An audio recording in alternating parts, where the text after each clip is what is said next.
وزارت خزانہ خیبر پختونخوا کی جانب سے فنڈز جاری نہ ہونے پر صحت کارڈ پر علاج بدستور معطل ہے، جس سے صحت کارڈ پر علاج کرنے والے غریب مریضوں کو شدید مشکلات کا سامنا ہے۔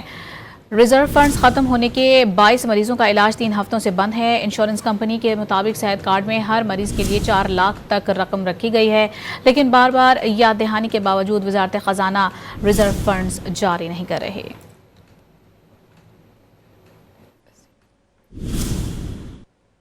وزارت خزانہ خیبر پختونخوا کی جانب سے فنڈز جاری نہ ہونے پر صحت کارڈ پر علاج بدستور معطل ہے، جس سے صحت کارڈ پر علاج کرنے والے غریب مریضوں کو شدید مشکلات کا سامنا ہے۔ ریزرو فنڈز ختم ہونے کے باعث مریضوں کا علاج 3 ہفتوں سے بند ہے۔ انشورنس کمپنی کے مطابق صحت کارڈ میں ہر مریض کے لیے 4 لاکھ تک رقم رکھی گئی ہے، لیکن بار بار یاد دہانی کے باوجود وزارت خزانہ ریزرو فنڈز جاری نہیں کر رہے۔